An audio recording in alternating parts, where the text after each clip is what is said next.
Este teatro cuenta con un sistema de evacuación que facilitará la salida rápida y ordenada en caso de emergencia. Nuestro recinto ha sido construido con 4 salidas de emergencia que estarán habilitadas y despejadas durante la duración del evento. Recuerde que en caso de recibir la orden de evacuación, usted debe mantener la calma y atender las recomendaciones del personal de seguridad, tomar sus elementos personales y dirigirse a la salida de emergencia más próxima. Caminar rápidamente sin correr. Dar prioridad a niños, mujeres embarazadas y personas con limitaciones en la marcha. Dirigirse al punto de encuentro y esperar las instrucciones para su reingreso. Su colaboración con nuestro programa de gestión del riesgo ante emergencias nos garantizan la seguridad y tranquilidad durante su estadía en nuestras instalaciones. Bienvenidos.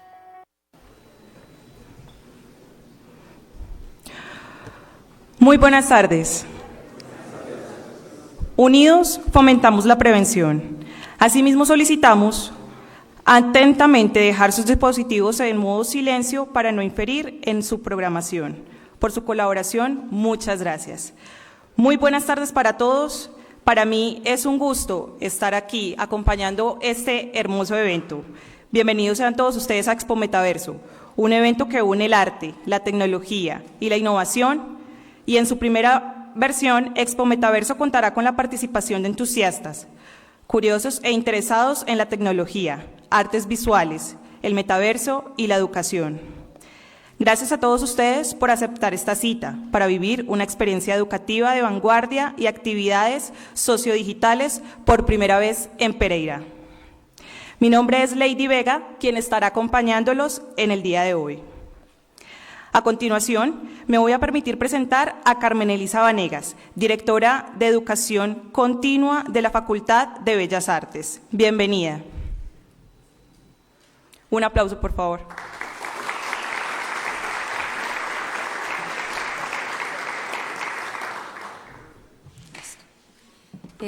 Buenas tardes a todos. Primero que todo, pues pedirles disculpas por las molestias y la espera, pero hemos tenido como algunos problemas técnicos. En nombre del decano de la Facultad, Enrique Arias Castaño, pues darles la bienvenida a la Facultad de Bellas Artes y Humanidades, que hubieran aceptado esta invitación. Espero que sea muy estimulante para ustedes y para los procesos que están desarrollando en diferentes áreas relacionadas con este tema. Así que bienvenidos y sigue. Muchas gracias.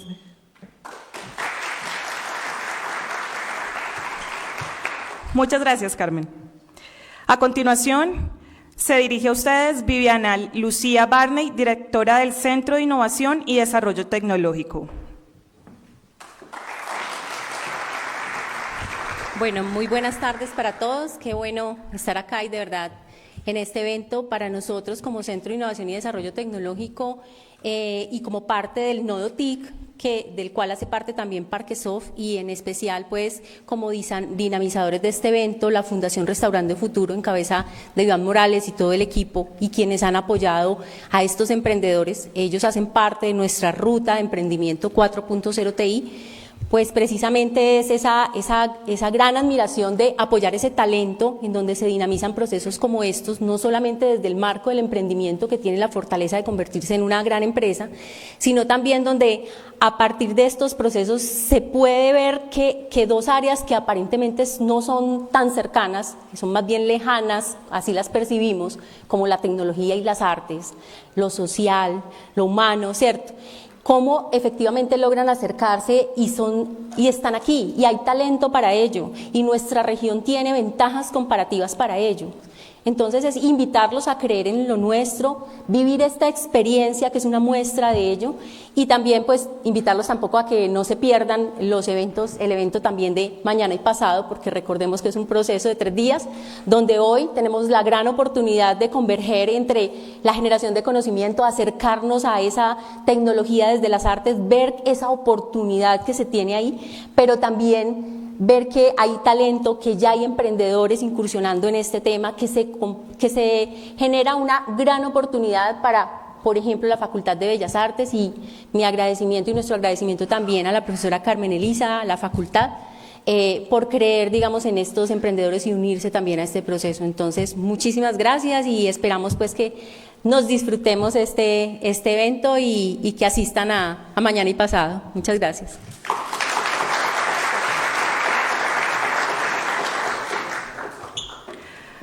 A continuación, iniciamos este proceso educativo con Iván Morales, sociólogo, representante legal de la Fundación Restaurando Futuro, Satoshi's Dreams.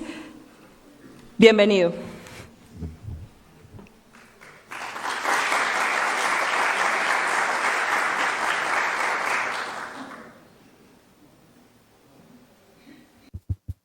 Muy buenas tardes para todos y todas.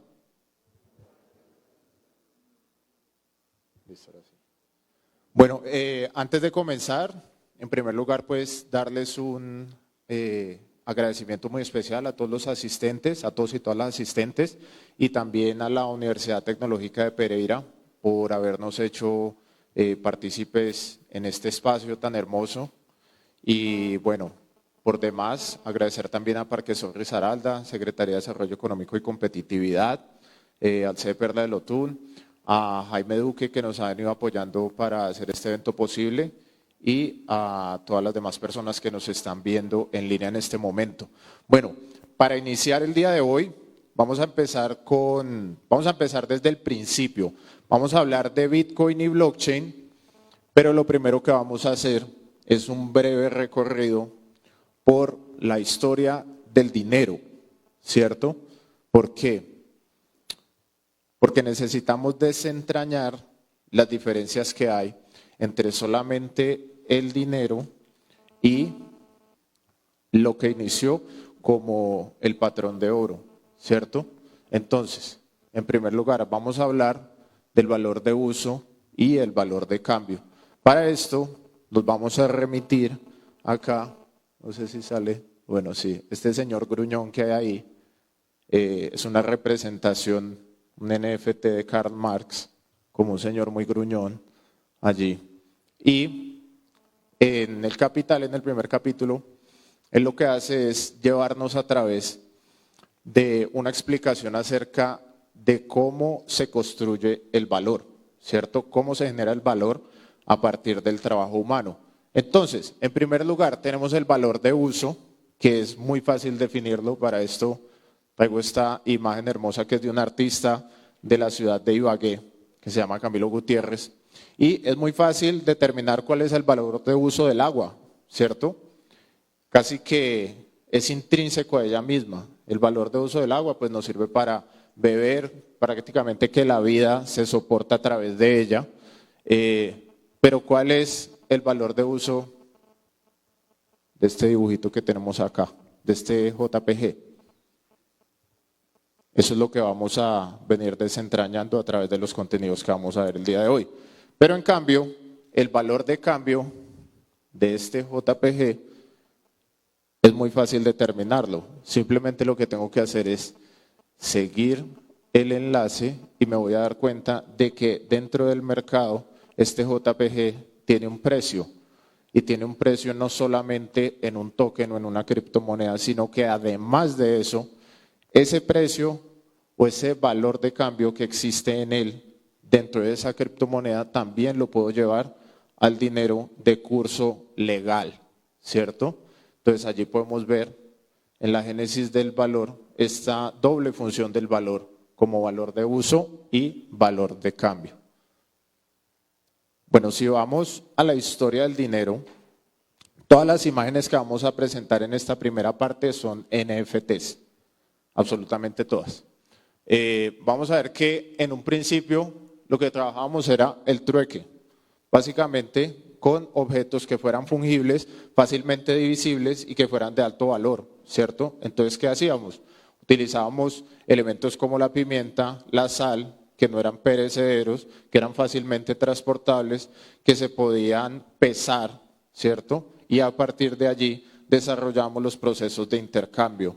Aquí en nuestro territorio utilizamos, por ejemplo, el cacao, ¿sí? Y en una historia más reciente, en zonas de conflicto armado, habían lugares donde el medio de cambio eran las hojas de coca. ¿Por qué? Porque era lo que tenía valor de cambio en ese territorio, ¿cierto? Luego aparece la moneda, más no el dinero como lo conocemos. La moneda existió a partir de este tema del sistema ponderal, a partir del peso, y se empezó a acuñar desde el siglo VII antes de Cristo en la China, ¿sí? De manera más reciente vemos a los libios en Turquía acuñando también monedas, y lo que hacía esa cuña de monedas era respaldar a partir del reino que el peso existente en la moneda se correspondía con el metal precioso. Entonces vemos cómo empieza a construirse la forma del valor simple, ¿sí? Y empieza a utilizarse unas mercancías en particular para poderlas intercambiar por absolutamente todo el género de mercancías que podía hallarse dentro del mercado de intercambio. Bueno, más adelantico, sobre la primera cruzada por allá por el siglo XII, llegan estos señores de la Orden del Templo, y luego de ubicarse por primera vez en el reino de Jerusalén y estar elegido Balduino I como rey de este nuevo reino de Jerusalén, se les ocurre la gran idea de que como ellos están allí y tienen que cuidar tanto a los peregrinos como a los mercaderes, pues es muy fácil que en vez de que ellos tengan que transportar el dinero a través de toda Europa y llevarlo hasta allí, hasta el Medio Oriente, pues simplemente, como ellos atesoraban esos metales preciosos y los tenían en donde estaban ubicadas sus distintas abadías, entonces podían simplemente emitir un documento donde yo como mercader era acreditado, o era una orden de pago en la cual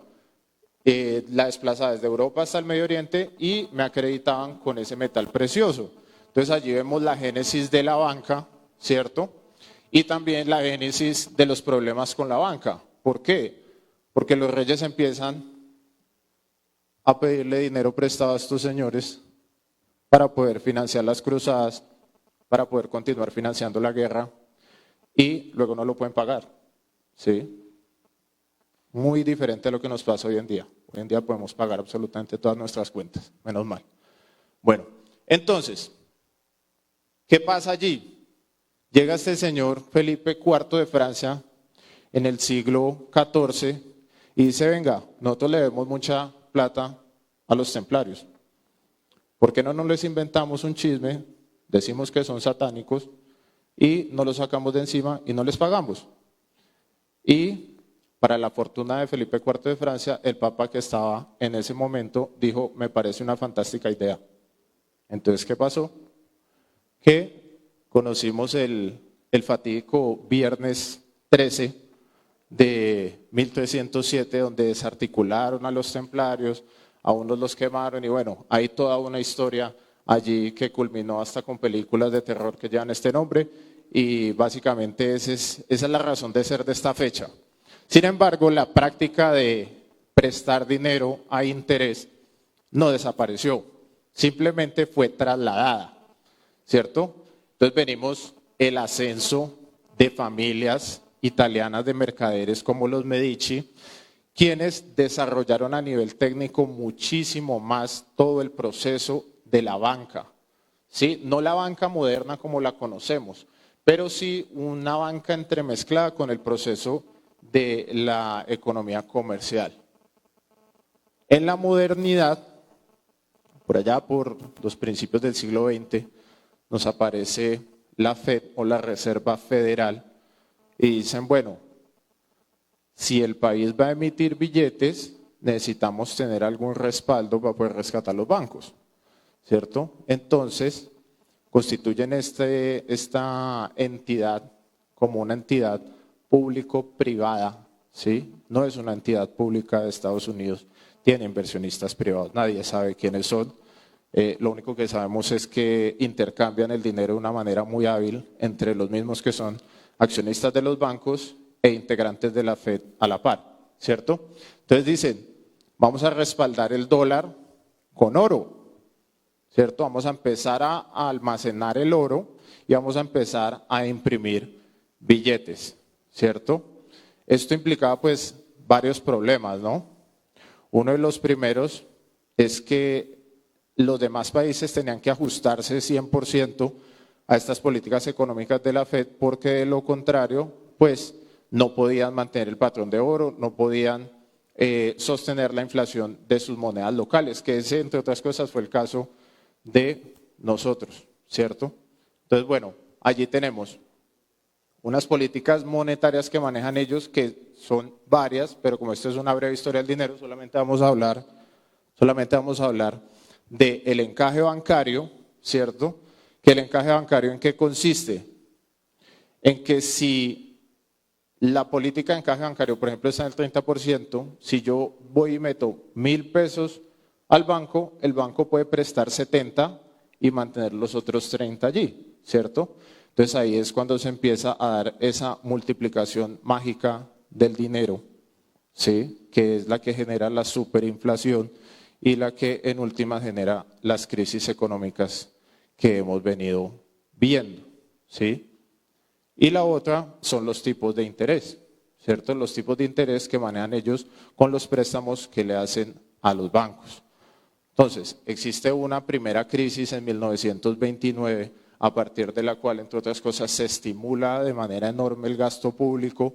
Viene John Maynard Keynes a hacer sus postulados económicos, a defender ese gasto público para reactivar la economía y se empieza a romper esa relación con el patrón oro. Sin embargo, no sería hasta los años 70 cuando Nixon determinaría que definitivamente se debía abandonar el patrón oro y entonces aparece lo que conocemos como el dinero fiat o dinero que únicamente está respaldado por el decreto gubernamental, que es el que conocemos ahora como dinero.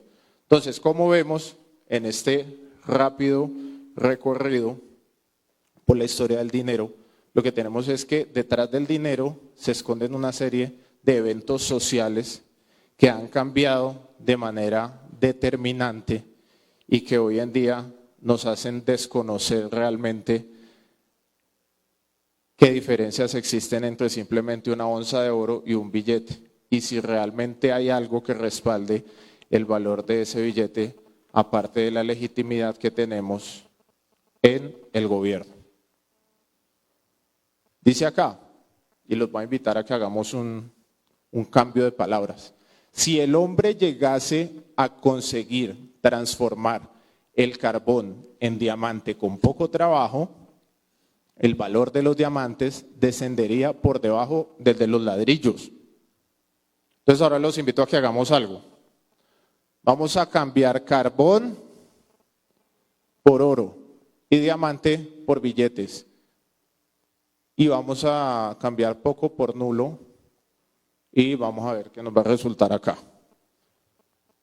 Entonces, vamos a decir que si el hombre llegase a conseguir transformar el oro en billetes con nulo trabajo, el valor de los billetes descendería por debajo del de la papa. Y esa es una frase que les regalo yo a ustedes el día de hoy. ¿Sí? Prácticamente que ahora el trueque va a resultar en, tengo una arroba de papa, se la cambió por el iPhone. Bueno, habiendo pasado por este breve recorrido por la historia del dinero, ahora vamos a hablar sobre Bitcoin. ¿Sí? Querámoslo o no, el inicio de todo esto que estamos viviendo con el tema de metaverso, NFTs, las distintas blockchain que ahora existen, todas tienen su génesis en Bitcoin. Bitcoin tiene su nacimiento como, desde el punto de vista sociológico yo lo veo así, como una respuesta a la crisis del 2008, a la crisis económica, a la crisis inmobiliaria, a la crisis de los préstamos de alto riesgo que no pudieron ser pagados y la cantidad de gente que se quedó sin vivienda a raíz de esto, ¿cierto?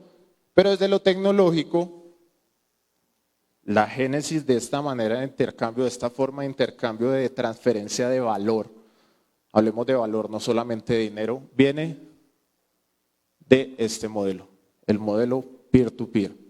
Entonces, los invito a que nos acordemos, sé que muchos de aquí tal vez tuvieron acceso a Ares Galaxy, Emule y el más infame de Pirata Bay apoyado sobre BitTorrent. Lo importante de este software o de estas aplicaciones es el sistema peer-to-peer. Quiere decir que los datos que yo quería compartir con alguien desconocido para mí se transaccionaban a través de una red donde mi computador era un nodo de esa red. Y el software, ¿qué hacía? Lo que hacía era facilitarle pequeños trozos de ese archivo que yo quería transferir a la persona que lo quería descargar, y así como yo era una semilla dentro de esa dinámica, todos los integrantes de la red eran parte de esos nodos. Y eso era lo que hacía, entre otras cosas, primero, que fuera bastante sostenible. ¿Por qué? Porque no hacía falta un servidor central que tuviera todo el contenido que se quería transaccionar a través de la red, sino que simplemente con que yo tuviera una parte, otro tuviera una parte, así yo no tuviera el archivo completo, simplemente lo estuviera descargando, yo podía ser parte de ese nodo y aportarle a toda la red en la transferencia de esa información. Ahora, obviamente, esto implica una serie de diferencias con el Bitcoin, porque pues nadie quisiera que yo le tuviera que dar un pedacito de Bitcoin a otro y otro le tuviera que dar a otro y otro a otro, porque entonces ¿eso qué nos generaría? Nos generaría indudablemente inflación, ¿cierto? Pero ese sistema peer-to-peer sí es una de las cosas en las que se inspiró, bueno, no sé si decir se inspiró Satoshi Nakamoto o tal vez el grupo de personas que se hicieron llamar Satoshi Nakamoto, porque creo que ese es uno de los temas que está en pleno debate y que hace parte pues de la leyenda urbana de Bitcoin. No sabemos si fue uno, si fueron varios, si era japonés, si era, no sé. Igual manera, pues creo que eso no es lo interesante, ¿no? Hay muchas cosas que nosotros utilizamos en la vida diaria, no sabemos quién las inventó, de igual manera siguen teniendo un valor de uso enorme para nosotros. Entonces viene Bitcoin en el 2009. Primero aparece como un white paper en el 2008, como una, digámoslo, como una tesis, ¿sí?, académica desde la matemática y la informática, donde se propone el protocolo y el sistema de transferencia digital de dinero, resolviendo problemas como el doble gasto, resolviendo problemas como la confianza en terceros, ¿cierto? Y luego empieza a desarrollarse ese concepto que también es objetivo de nosotros durante estos días, amortiguar un poco del Bitcoin solamente como un instrumento de inversión financiera, ¿sí? Nosotros no queremos verlo de esa manera solamente, sino que lo que queremos es ir un poco más atrás y ver cuáles son las implicaciones que esa tecnología puede tener para apoyar o para soportar dinámicas de transformación social. Y creo que esto es lo más candente que hay detrás del Bitcoin, ¿sí? Voy a parar acá un momentico y creo que voy a hacer énfasis en algo. ¿Cuántos de ustedes la primera vez que escucharon acerca de Bitcoin fue? Los invito a una academia donde van a tener ganancia automática del tanto por ciento y lo único que tienen que hacer es venir, meter plata y luego invitar a otros dos. Levanten la mano por puro gusto.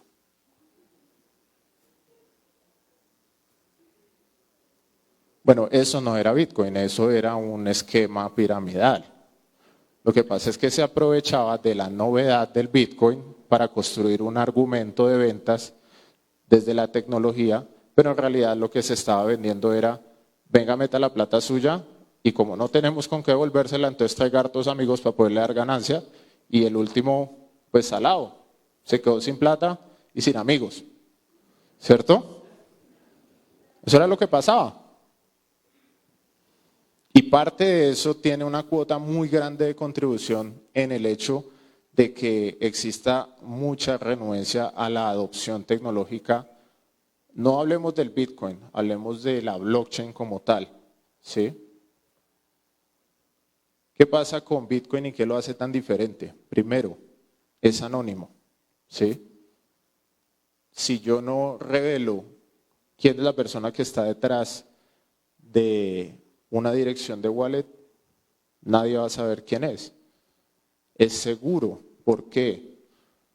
Precisamente por su descentralización, por el hecho de que no depende de un tercero de confianza que el día de mañana se vea sin fondos y tenga que acudir a otro para poder salvarse financieramente, es transparente, cualquiera puede ir a blockchain.com y explorar cuál fue el último bloque que se minó, cuánto le pagaron al minero, no quién era, eso sí no lo puedes saber la dirección de la billetera, pero no puedes saber quién es, pero el resto, toda la información está disponible y ahí para atrás puede acceder a toda la información de los bloques que existe. Es trazable precisamente porque ese protocolo de transferencia de datos, que ya lo vamos a ver un poco más en detalle, lo que permite es que se sepa con seguridad que toda la información, como está concatenada, es inmutable, ¿sí? Y por lo tanto fácilmente trazable.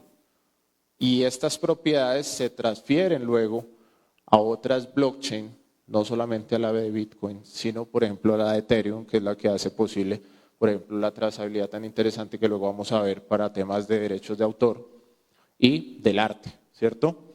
Es descentralizado. ¿Por qué? Porque no depende de la FED, en primer lugar, del Fondo Monetario Internacional, de ningún banco de la República. Depende única y exclusivamente de la usabilidad que le dan sus adoptantes, ¿cierto? Algunos dirán, no, pero es que la minería sí está centralizada. Pero les digo una cosa, aún hoy en día existen dApps que le permiten a cualquier persona con un computador, ni siquiera de última tecnología, medianamente decente, minar Bitcoin. ¿Cómo? Unirse a un pool en la nube. Y puede generar satoshis. Entonces todavía hay descentralización. Así, claro, hayan grandes compañías que se dedican a la minería. Y es finito. Solo van a haber 21 millones, no más. ¿Sí? Ahora, la parte buena es que posiblemente, a excepción de una situación extraordinaria, ninguno de nosotros va a estar cuando se mine el último. Porque muy probablemente esto está calculado para cerca del 2144. ¿Sí? Entonces, despreocúpense, ustedes no van a estar cuando se acaban los bitcoins. Y de igual manera, si se acaben, pues cada uno está dividido hasta una millonésima. Entonces partan de ahí para ver que esta persona o este grupo de personas que se hicieron llamar Satoshi Nakamoto, muy posiblemente, pues pensaron no solamente en ellos, sino que pensaron en la humanidad y cómo la descentralización de una moneda que se pudiera dividir, que fuera fungible y divisible sobre sí misma hasta una millonésima, podría permitir que todo el mundo participara de la economía mundial, ¿cierto? ¿Qué más lo hace descentralizado? El hecho de que yo acá, en este auditorio, en este momento puedo sacar mi celular y enviar X cantidad de bitcoins a cualquier parte del mundo desde que exista una conexión a internet. Eso lo hace descentralizado, sin necesidad de pasar. Primero, averiguar si el banco donde lo voy a enviar tiene código SWIFT. Después, someterme a que el banco de acá me cobre un impuesto por hacer una operación de divisa internacional y además de eso me pague una TRM más bajita que la de hoy, ¿sí? Porque nunca me van a pagar la de hoy. Y además al que llegue lo van a someter a lo mismo, ¿sí?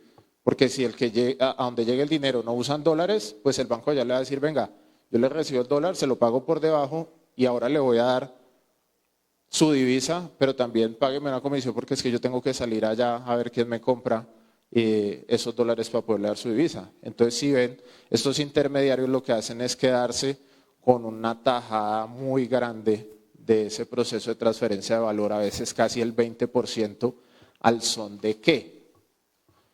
Sí, o sea, ¿cuál es el valor de uso que tienen ellos dentro de la economía para que me graben a mí el 20% simplemente, por ejemplo, por donar para apoyar una causa, ¿sí?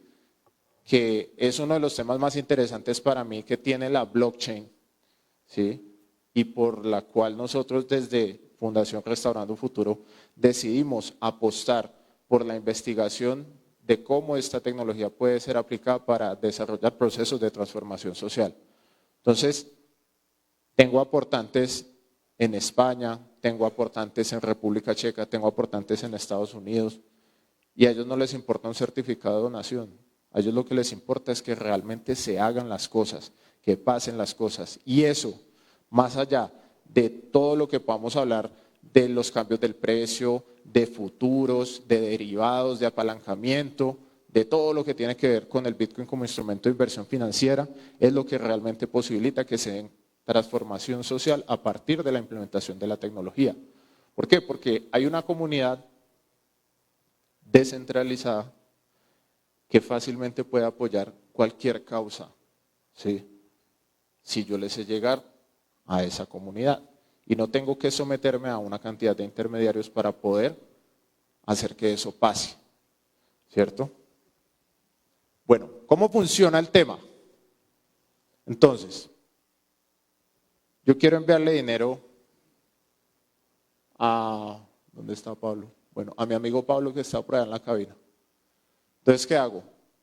Cojo mi billetera, ingreso la dirección de wallet de él, a la cual yo quiero hacerle llegar, no sé, $10, supongamos, ¿cierto? Luego allí se genera un hash que debe ser comprobado por los mineros. La primera vez que hablamos de mineros en este momento, hablamos de minería, pero no de mineros. Y estos mineros, ¿qué es lo que hacen? Aportar su capacidad computacional para que de manera aleatoria se vayan probando claves diferentes hasta que encontremos la clave que corresponde a ese hash. Entonces, ¿qué pasa con el que la encontró? Que la encontró, pues va a tener una recompensa en Bitcoin. Ah, bueno, entonces alguien dirá, bueno, ¿y esa recompensa dónde sale? ¿No era que solo eran 21 millones? Esa recompensa son los nuevos Bitcoin que se van a crear. ¿Sí? Y por eso, la razón de ser de que aproximadamente cada 4 años esa recompensa se reduzca a la mitad, que es de lo que hablamos cuando hablamos de halving. ¿Sí? ¿Eso qué permite? Que el ingreso del Bitcoin al mercado sea cada vez menor. Eso quiere decir que es deflacionario, ¿sí? Porque nunca se va a salir de esos 21 millones. Ah, bueno, ¿y quién me asegura a mí que no se va a salir de esos 21 millones? Así está programado, ¿sí? Ya no depende de que cualquiera quiera aumentarle el millón 22 para poder ganar un poquito más. Está así el código fuente, ¿sí? A pesar de que el código fuente sí se puede desarrollar para otras cosas, como por ejemplo nuevas aplicaciones, o ahora recientemente, no tengo mucha profundidad en el tema, pero sé que ahora recientemente se está implementando la transacción de NFTs también dentro de Bitcoin, que me parece algo revolucionario. O sea, otra vez volvió el Papa y dijo, venga, espere que es que la vuelta es por acá. Y me parece muy bello. Que tenga esa capacidad de evolucionar, que tenga ese crecimiento y esa evolución orgánica, porque quiere decir que a pesar de que nosotros como seres humanos somos tan fetichistas, porque creo que es nuestra naturaleza desde la génesis misma de la religión ser fetichistas, ¿sí? Nos demuestra que detrás de la tecnología lo que hay es seres humanos interesados en que las cosas pasen, ¿sí? En que la transformación social se dé. Bueno, entonces continuemos. Entonces el bloque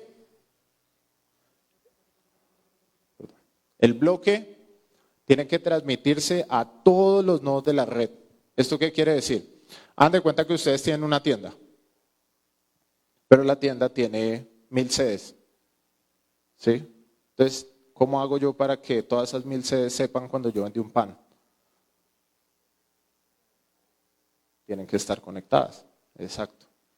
Y lo que me permite a mí que exista transparencia es que cuando yo venda un dulce de 50, todos los 1000 se van a dar cuenta. Y no solamente se van a dar cuenta, tienen que aprobar esa transacción. ¿Sí? Y en el momento en que aprueban esa transacción, entonces ese bloque se incluye dentro de la red. ¿Cierto? Ahora, ¿por qué decimos cadena de bloques? Estamos hablando de los bloques. ¿Por qué son bloques? Son bloques de texto. ¿Cierto? Ya vamos a ver más adelante por qué. Ahora bien, se copian toda la red aprueba la transacción, la valida, el bloque se añade a la cadena, ¿cierto? Se mina, se le paga al minero y esa fracción de Bitcoin le llega a mi amigo Pablo que está allá en la cabina y el pago de la comisión es irrisoria prácticamente. ¿sí? Vemos transacciones de millones de dólares que pagan de comisión $2, $1. Ahora pregúntese usted cuánto paga usted cuando transfiere, nomás en el 4 por 1000.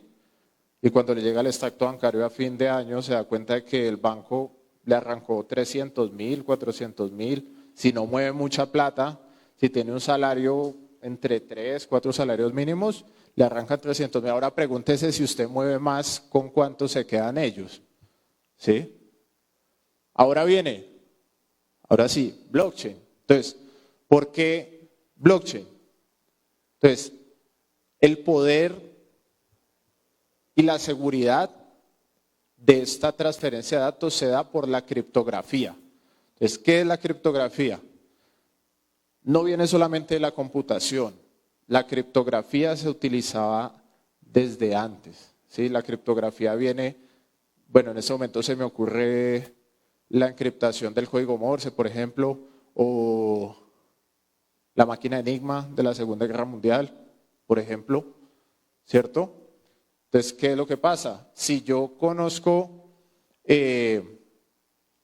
la encriptación, si yo conozco el sistema de encriptación, fácilmente voy a poder decir, sí, efectivamente este mensaje sí es de esa cadena, pero lo que no voy a poder conocer muy fácilmente es todo el contenido del mensaje, ¿cierto? Porque ya requeriría de un poder computacional enorme poder desencriptar ya todo el mensaje completo. Pero lo que sí puedo decir es sí, efectivamente, hace parte de la cadena, está bien el contenido, está aprobado y allí es donde se integra dentro de la cadena. Entonces, lo que lo hace cadena de bloques es que cada bloque tiene, como vemos acá, el hash del anterior. ¿Qué es el hash? El hash es ese código alfanumérico larguísimo con el que se identifica cada bloque. Y bueno, pasemos un punto, devolvámonos un poquito. ¿Qué es lo que hace que cada bloque se mine en aproximadamente 10 minutos? Que cada vez va aumentando la dificultad. ¿A qué nos referimos con que aumenta la dificultad de minado del bloque? En que cada vez hay un número mayor de ceros antes del código alfanumérico y para el nivel de poder de cómputo que existe en la red, pues va a ser orgánicamente cada vez más difícil dar las respuestas a esas claves, ¿cierto? Entonces eso es lo que va a permitir que exista un control, digámoslo, desde lo probabilístico al tiempo en el que se da esa generación de los bloques. Aproximadamente se procesan 2.200 transacciones en cada bloque, 3 a 4 cada segundo, que si vemos realmente pues no es que sea tanto, ¿sí? No es tanto, pero fue el inicio definitivamente pues de una revolución a nivel económico y financiero.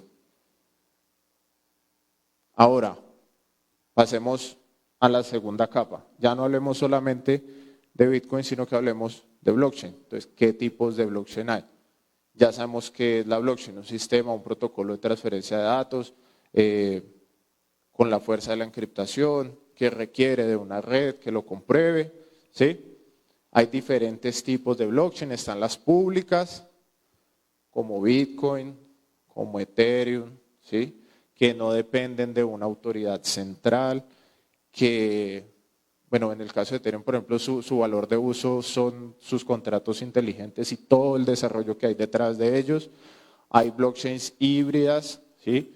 Que pueden ser controladas por una autoridad central, pero tienen acceso abierto para que se puedan ver. Y también existen privadas, ¿sí? O concertadas que tienen pues tipos de administración ya cerrados. Por eso digo, no nos cerremos a que Bitcoin a que blockchain es solo Bitcoin, ¿sí? Porque el desarrollo del protocolo como transferencia de datos es mucho más amplio e incluso tiene unas aplicaciones o un potencial de aplicaciones no solamente en el arte, que es lo que vamos a ver en estos 3 días, sino por ejemplo en la trazabilidad de los alimentos, ¿sí? A alguien se le ocurre, por ejemplo, el valor agregado tan enorme que puede tener un token del café, por ejemplo. Diga, sí, efectivamente este café es de tal y tal especie y no es de ninguna otra. Ahora, ¿y cómo me di cuenta de eso? Ahí está la blockchain. Trácelo todo lo que quiera, revise, escarbe, ahí está público. Eso puede generar unos procesos de competitividad a nivel regional enormes, ¿sí? ¿Qué pasa?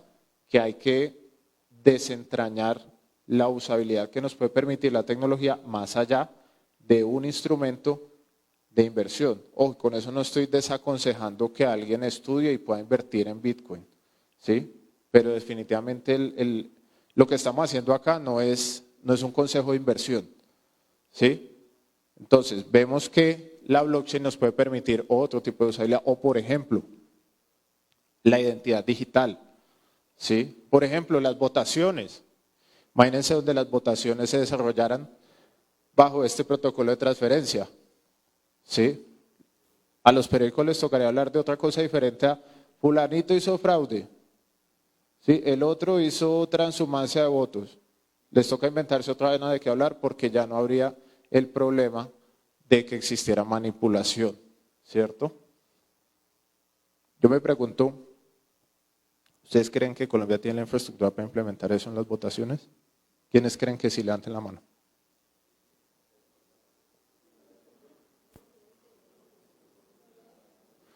De pronto puede que lo tengan, pero que lo quieran ya es otra cosa, ¿cierto? Bueno, entonces, ¿qué es un hash? Ya dijimos que era un hash, que era el código alfanumérico. Entonces, bueno, el proceso básicamente es este, para decirlo de una manera pues muy sencilla. Tenemos el texto plano, ¿qué es ese texto plano? Bueno, viene el hash anterior, ¿sí? Luego viene el minero, cuánto se le pagó, luego viene la hora en la que fue resuelto el problema, luego viene un listado de todas las transacciones que se desarrollaron y luego viene el último hash. Y acá lo que tenemos entonces es un proceso donde tenemos un texto plano donde dice fulanito le transfirió a sultanito 0.0001, el otro transfirió 10, el otro 20, etcétera, etcétera, etcétera. Luego pasa por el algoritmo y el hash de lo que nos va a dar es el código alfanumérico, que contiene un resumen fidedigno, taxativo de todo lo que está contenido en ese bloque de texto. Ahora, ¿de dónde viene hash? ¿De dónde viene la palabra hash? Y no viene de hachís. Aunque si lo buscan por internet les van a salir fotos de hachís. ¿Sí? Pero realmente hash es de un plato de comida. ¿Sí? Un plato de comida que tradicionalmente lo hacen con carne picada y verduras. Y la propiedad que tiene es que cuando se lo sirven a usted muy difícilmente va a poder saber qué es todo lo que lleva el plato. ¿Sí? Usted sabe que ahí hay carne, pero pues en últimas usted no sabe todo lo que hay detrás. Entonces esa misma idea es la que hay detrás. Listo, si usted sabe que este hash quiere decir que hubo 2.200 transacciones, pero usted realmente pues no sabe a ciencia cierta cuántas y cuáles fueron, quiénes fueron los que enviaron, quiénes fueron los que devolvieron, ¿sí? Tendría que entrar ya a empezar a escarbar allí para poder encontrar toda esa trazabilidad. Bueno, ahora ya para finalizar quiero hacer una invitación. Yo sé que les dijeron apaguen los celulares, pónganlos en silencio. Sé que varias personas de las que están acá ya deben tener sus billeteras, ¿sí? Pero si en este momento hay alguna persona que no tenga su billetera Bitcoin, los invito a que saquen el celular y escaneen este código QR, ¿sí? No es un enlace de referido mío, ¿sí? Es un video de YouTube. Bueno, aunque hubiera sido una buena oportunidad poner el enlace de referido, ¿sí o no?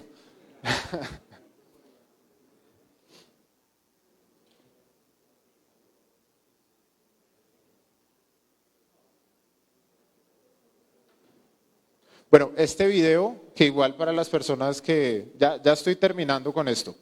Este video los va a llevar a un video de YouTube que entre otras cosas,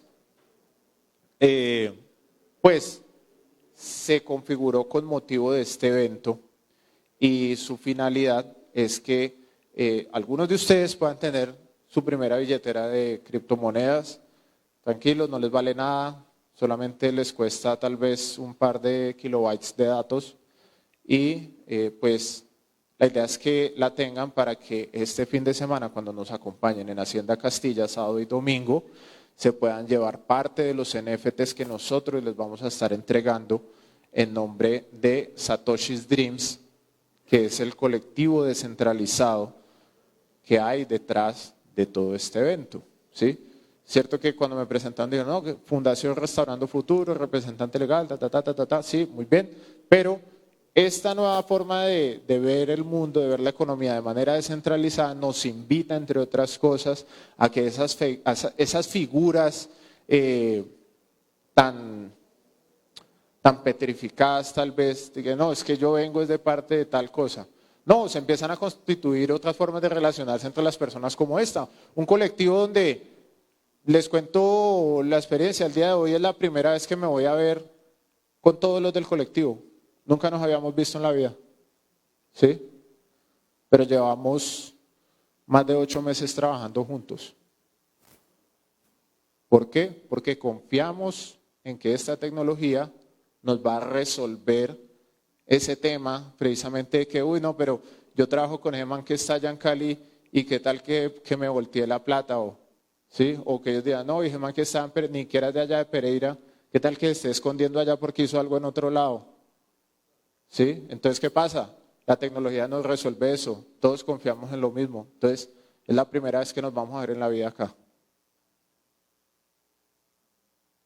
Bueno, y acá no me cargó el videíto, pero me disculpan, por favor.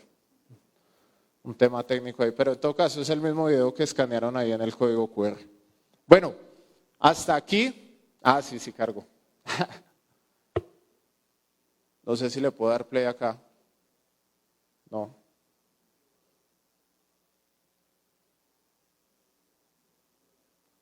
Si le pueden dar play desde la cabina, les agradezco. Porque acá no puede con el láser.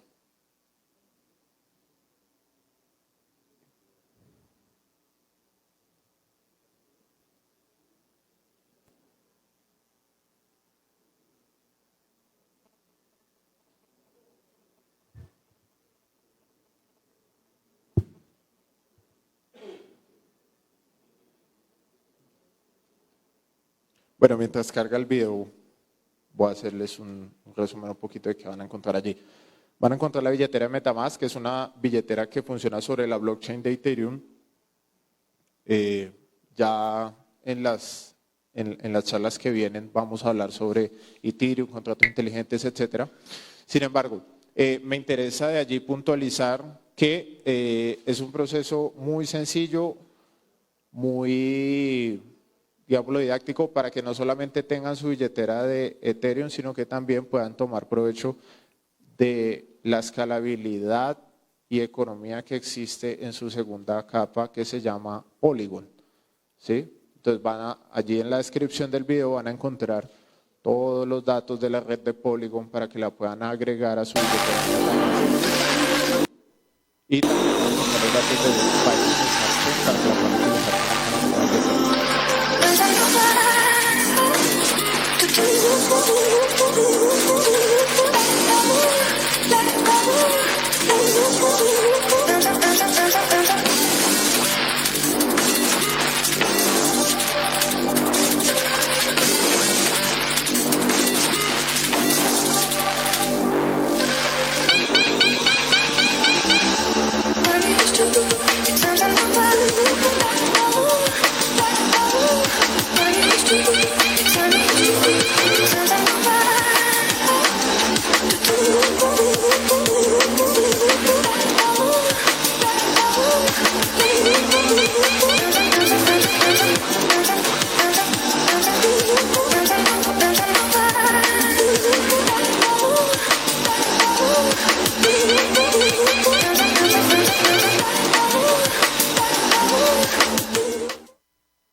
Ahora sí.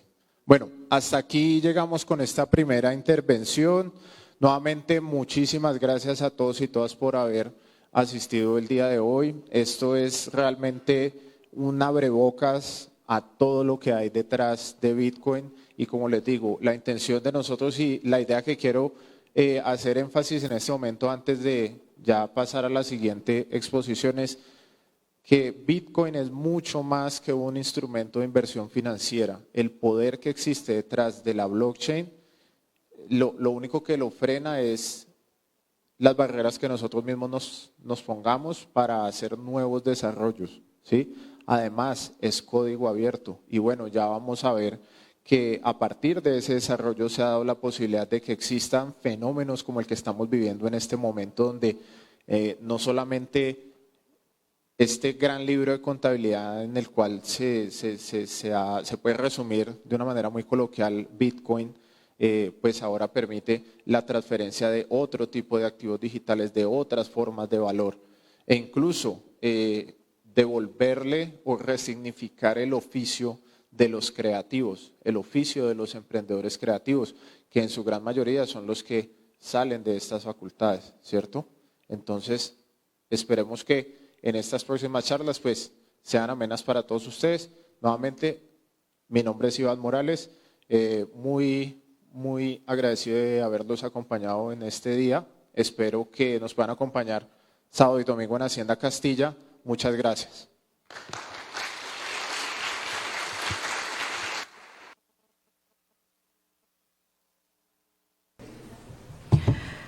Muchas gracias, Iván.